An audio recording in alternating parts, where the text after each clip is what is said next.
Welcome back to the channel, Gamer Fam, and if you're new, welcome. In 1993, Doom changed gaming forever. Many of the people from my generation remember sneaking discs into the computer lab to play it on the more high-end computers back then. I mean, at least that's what I did. But the PC experience was smooth and sexy to say the least. And then in 1995, it pushed the Super Nintendo to its limits. And now in 2025, it's back. Not as a rehash, not as a novelty, but as the definitive version of Doom SNES. And what makes it even more impressive and alluring is the fact that it's built from the original source code, re-engineered, and for the first time ever, there is now a rumble controller for the SNES which is compatible with the game. And who's releasing it? Limited Run.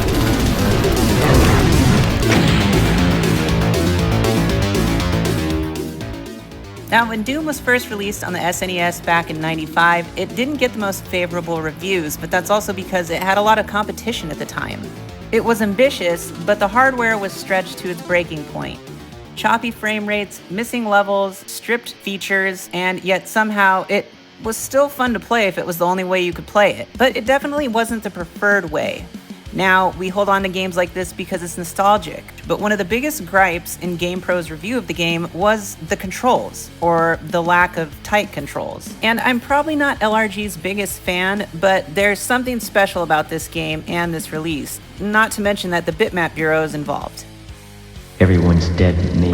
Well, I guess they just sped it up there to make that frame rate look a little bit sexier, huh? Aside from the juicy release itself, fast forward 30 years and the original SNES programmer, Randall Linden, is back, teaming up with Limited Run, Bitmap Bureau, and NEON.Bit to finish what he started. So the major players in rebuilding this release for the Super Nintendo is pretty exciting for me. Don't go anywhere, because in a minute here we're going to check out side-by-side gameplay comparison of the original versus the new version. NEON.Bit's involvement is this very appealing rumble controller that even if Doom is the only game you can play on it, it would just be cool to own. And at $35, it's even more likable. And again, this is a full top-to-bottom rebuild of Doom SNES with new hardware, new features, and new retro power. All 4 episodes of the original game are now on here, including the notoriously tough Thy Flesh Consume. Mad Little Pixel, along with all the other cool YouTubers, got their free sample for review or whatever, but it's pretty cool to see it in action. And he seemed pretty impressed by the controller as well. There are 14 additional stages, including previously missing maps like E1, M6, E2, M5, and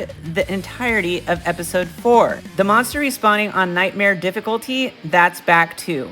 If you're not circle strafing, you're dying. And they've managed to double the frame rate up to 20 frames per second from the original sluggish 10.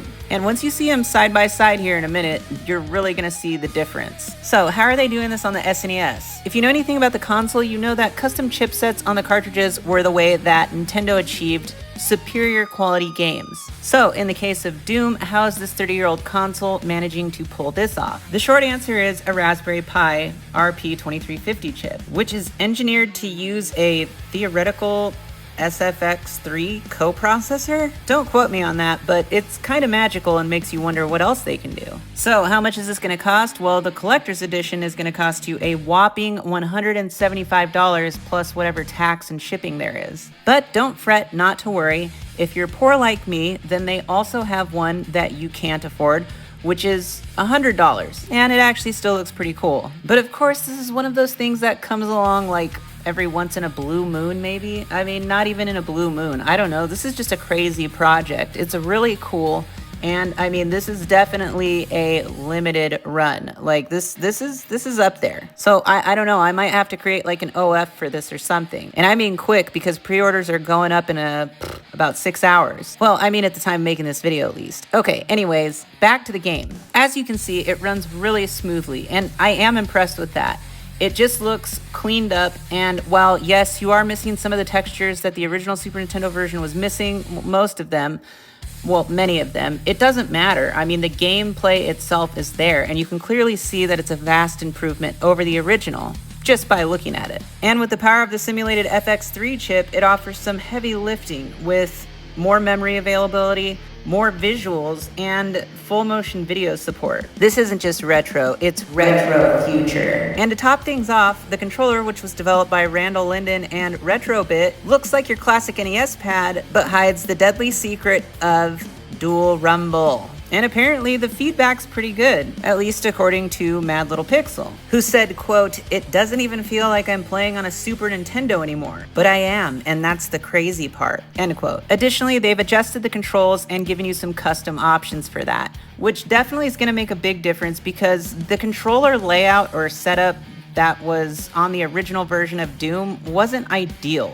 In fact, it was so not ideal that they came out with a circle strafing patch for the original game, which you could use via emulation. Well, and I guess flashcard as well. And as you saw a moment ago, the translucent Spectre demons have also been re-implemented into the game. I mean, it is overall quite an impressive feat. And as a fan of the original Doom series and the Doom franchise, I gotta say, this is one that I'm probably not gonna be able to pass up. So let's take a quick look at all the things and major upgrades that you're getting with this release of the game. So you're getting all 4 episodes, including Thy Flesh Consumed, 14 restored levels, circle strafing, 20 FPS frame rate, nightmare difficulty with monster respawns, level passwords and level select, restored music tracks and music player, FMV intro sequences, newer translucent enemies, new finale screens, rumble support via the Hell's Nightmare controller, and of course the fantastical simulated FX3 chipset, which is essentially a Raspberry Pi, and obviously you're going to be able to play it on your original SNES hardware. As a Doom fan, it's kind of hard to say no to something like this, especially considering that I grew up with the entire franchise. The price is pretty steep, but I don't know, it's kind of worth it. I mean, you guys let me know what you think down in the comments, because I'm very curious to see what everybody else's take is on this. At the time that this video releases, the game will be going on sale, so we'll see if I get lucky enough to cop one. And maybe I'll do a follow-up video if I do. But I feel like this is kind of what I've been waiting for. I really wanted to see how it was going to play, what it was going to look like, and I strongly recommend going over to Mad Little Pixel or whoever's channel, because there's at least 3 other channels I saw that got review samples of this, and listening to the sound and seeing how the game runs with your own eyes. And I didn't use any sound samples on here, but I mean, just think of it as like MSU. I mean, it's really good sound quality. It's definitely an upgrade from the original. All right, so here's a quick look at some gameplay on the actual hardware itself, like from the outside looking at it, and it's about what you'd expect to see. Smooth as butter. So before we get to the comparison of old versus new, my final thoughts on this are, I don't think it's just a re-release. It's a revolution in retro preservation.